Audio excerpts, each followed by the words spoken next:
شریف اٹھا کے دیکھ لو، آپ کو جب حدیث ناجائز مل رہی تو اس کو ثابت کرنے کے لیے، جائز ثابت کرنے کے لیے جواز نکالو نا، یوں کسی کے کہنے سے ہوگا؟ اور کیا مدرسے بند ہو گئے، مولوی سارے مر گئے، مدنی چینل سے تم دین سکھاؤ گے؟ تم ٹی وی سے دین سکھاؤ گے؟ چینل پلٹی کرو تو ننگی لڑکیاں آتی ہیں، معاشرے کی خرابی، تمام برائیاں، کوئی بھجن کیرتن کرتا ہے، کہیں گیتا رامائن پڑھی جاتی ہے، وہیں تم قرآن کریم کو لا کے کیا دکھانا چاہتے ہو؟ تم کیا ثابت کرنا چاہتے ہو؟ اس کانچ کے پلیٹ جو ہے تو تم اس پہ اور ریموٹ سسٹم میں تم اسلام کو قید کرنا چاہتے ہو۔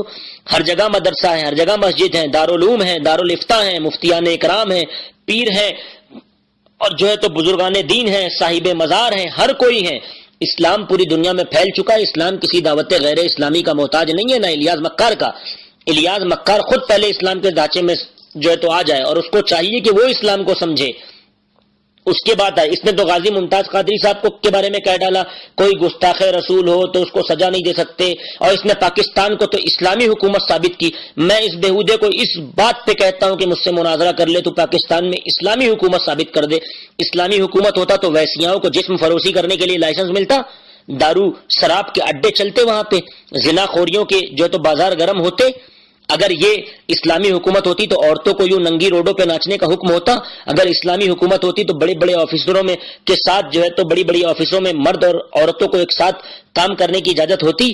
یہ ہے وہاں پہ جو ہے تو یہ اسلامی حکومت ہے۔ پاکستان میں ہرگز اسلامی حکومت ہے ہی نہیں، بالکل نہیں ہے، بالکل متحدہ طور پہ کر رہا ہوں۔ جس بزرگ کے پاس جاؤ آپ، جس عالم کے پاس چلے جاؤ اور جا کے میرا یہ بیان سنا دو اور کہہ دو شاہ صاحب نے یہ بات کہی ہے، اور میں کہہ رہا ہوں پاکستان میں اسلامی حکومت ہے ہی نہیں۔ ابھی تو وہاں کے حکمراں بیچ میں سیاہ تھے، کہیں کوئی ہوتا ہے، کہیں کوئی ہوتا ہے۔ اسلامی حکومت ہوتی تو غازی صاحب کو شہید کرتے؟ اسلامی حکومت کی بڑی بڑی ڈھنڈورے پیٹنے والوں، اسلامی حکومت ہوتی تو تم اتنے غلط کام نہ کرتے جو تمہارے یہاں اندر ہو رہا ہے۔ اسلامی حکومت آج کے وقت میں پوری دنیا میں کسی ملک میں نہیں ہے، کسی ملک میں نہیں ہے۔ یہ میرا وعدہ ہے کہ اسلامی حکومت اپنے شرائط کے ساتھ، اپنے تمام حقوق کے ساتھ کسی ملک میں قائم نہیں ہے جہاں اسلامی طریقہ ہو، حکومت اسلام کا کام کرتی ہو۔ لہذا یہ مکاری بند کرو۔ اور پاکستان کی بات کرتے ہو، وہاں تمہارے عامر لیاقت صاحب بھی تو پھر اس کو بھی صحیح کہو نا، وہ بھی تو چلاتا ہے، وہ اپنے آپ کو اسلام کا جو ہے تو اسکالر کہتا ہے، اسلامی اسکالر، اہل سنت کا اسکالر۔ عورت اور مرد کو ایک ساتھ بٹھال کے جو ہے تو وہ پروگرام کرتا ہے۔ اس نے رمضان میں عورت مرد کو بٹھال کے ایک پروگرام کیا، نعتیہ مقابلہ، اس کو منع کیا گیا تو بےہودے نے یہ تک کہا کہ تم مجھے کیا منع کرتے ہو عورت مرد کو ایک ساتھ بٹھالنے کے لیے؟ جاؤ کعبے کا طواف بند کروا دو، معاذ اللہ معاذ اللہ، یہ مسلمان کی بولی ہے، کعبے کا طواف بند کرا دو۔ اس نے کہا روزہ تو صرف افطار تک ہوتا ہے، افطار کے بعد انٹرٹینمنٹ ہوتا ہے، معاذ اللہ، جس کا جو ہے تو رد مولانا احمد رضا قادری امجدی دارالعلوم امجدیہ پاکستان سے جو ہے تو انہوں نے اس کا رد کیا۔ یہ اسلامی اسکالر ہے، یہ بےہودہ تو سائیڈ میں اس کی ویڈیو لیک ہوئی ہے، کتنی گالیاں کتنی گندی گندی باتیں کرتا ہے۔ وہاں پہ جو ہے تو بڑے، میں نام نہیں لینا چاہتا، میں نام نہیں لوں گا، بڑے بڑے میں نے علماؤں کو آپ کے جو ہے تو پاکستان کے دیکھا ہے، میں نے سید جادو کو دیکھا ہے، عورتیں سامنے بیٹھی ہوئی ہیں، یہاں تک کہ شریعت میں ہے کہ عورت جب کپڑا پہنے تو اس کی پیر کی پنڈلی نہ جھلکے، پیٹ نہ جھلکے۔ یہاں جب وہ لڑکیاں بیٹھتی ہیں سامنے تو ایک دم سج دج کے پورا چہرہ کھول کے لپسٹک لگا کے، اور سینے کا ابھار، پیٹ، پنڈلی، پیر کے پیجامے اتنے ٹائٹ یہ پہن کے بیٹھتی ہیں، اور وہ ملا جی، وہ ملا جو اپنے آپ کو بہت بڑا اسلام کا جو تو ٹھیکیدار کہتا ہے اہل سنت کا، وہ بےہودہ بھی بیٹھا ہوا ہوتا ہے وہیں پہ سامنے۔ دیکھنا ذرا، آنکھ بند ہے، اندھے ہو، اٹھاؤ یوٹیوب، اٹھاؤ نیٹ، تم تو بڑا استعمال کرتے ہو، دیکھو ذرا کس طریقے سے جو تو اسلام کے تقدس کو پامال کیا جا رہا ہے، کس طریقے کی بات، کس طریقے کے کارنامے کیے جا رہے ہیں۔ سب جائز کر دیں، یہ کرتے ہیں ہم بھی کر لیں۔ ہاں، عورتوں کو بٹھال کے بازو میں پروگرام کرنا کیا یہ کوئی، اگر سن لو ایک بات اور یاد رکھنا، کوئی بھی علماء عالم اس بات کو جائز ثابت کر دے، قسم خدا کی تلوار لانا، گردن مار دینا۔ فقیر پاکستان بولو گے وہاں آئے گا، ہندوستان کے ہو ہندوستان آئے گا، جس ملک کے ہو وہاں آئے گا، آ کے گردن مار دینا، پر ثابت تو کرو۔ پیر کچھ بھی ہو سکتا ہے، بزرگ عالم سید صاحب کچھ بھی ہو سکتا ہے، لیکن محرم نہیں ہو سکتے، محرم ہو ہی نہیں سکتا۔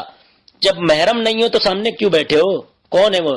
صرف بیٹی، بیوی، بہن اور ماں، یہ چیزیں ہیں محرم، ان کے علاوہ کون ہے؟ نہ وہ تمہاری بیٹی، نہ تمہاری بیوی، اور بیٹی بیوی بھی ہوتی تو ٹی وی پہ لا کے تھوڑی نہ بٹھالتے تم۔ جاؤ یہ بھی جائز کرو۔ پھر تمہارے یہاں حوریہ فاطمہ اور کون کون سی فاطمہ ٹی وی پہ آ کے نعتیں پڑھتی ہیں باقاعدہ سج دج کے، ان کے سامنے تو ماڈل بھی فیل ہیں، وہ بھی جائز ہے، وہ بھی تو اسلام کا کام کر رہی ہیں، نعتیں نبی پڑھ رہی ہیں، کون سا وہاں کے بھجن کیرتن کر رہی ہیں؟ اگر دعوت غیر اسلامی سچی تو سب صحیح ہے، دعوت غیر اسلامی صرف ایک فتنہ ہے، صرف ایک فتنہ ہے، اور اس نے نہ جانے کتنے فتنوں کو طول دے دیا ہے۔ اگر اس کو صحیح کہا جائے تو پھر سب کے سب صحیح ہیں۔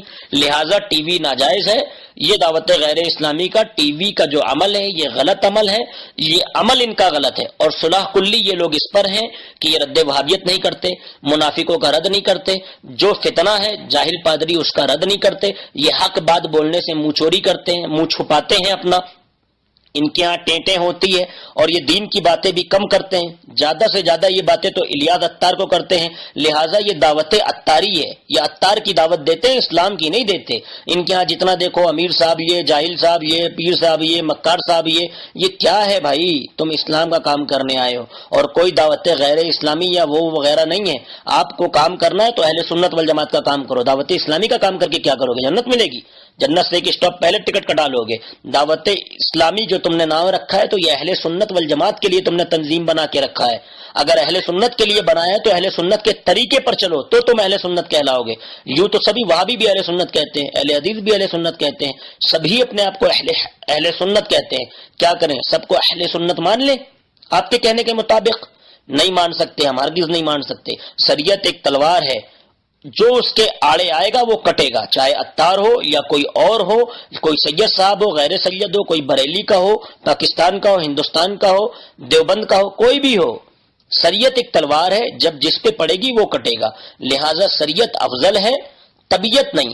اور سید صاحب، کوئی بھی سید صاحب ہو، آپ سید صاحب کی تعظیم کریے، عزت کریے، محبت کریے، بہت محبت کریے، لیکن محبت اور عزت ان کے سیادت کی ہوگی، ان کے سیادت کی عزت کریے، ان کی عادتوں کی نہیں۔ سید صاحب کے اندر غلط عادتیں ہیں یا وہ کچھ غلط کام کرتے ہیں، معاذ اللہ معاذ اللہ، وہ داڑھی نہیں رکھتے، غلط کام کرتے ہیں، غلط جگہوں پہ اٹھتے بیٹھتے، تو اس کی تعظیم ہرگز نہیں ہوگی، ہرگز نہیں ہوگی۔ سید صاحب ٹی وی پہ آتے، ٹی وی حرام تھی، حرام ہے، حرام رہے گی۔ سید صاحب سید تھے، سید ہیں، سید رہیں گے۔ ہم ان کے سید ہونے کی عزت کریں گے، ان کے سید ہونے کی عزت کریں گے، یہ ان کا اپنا ذاتی عمل ہے، لیکن ان کے آنے سے ہم اس عمل پہ تھوڑی نہ قائم ہوں گے۔ لہٰذا سید کی سیادت کی عمل کرو، اس کے سید کے سیادت کی عزت کرو، اس کے عمل کی عادت کی عزت نہ کرو، اور اہل سنت والجماعت کے سچے ہمارے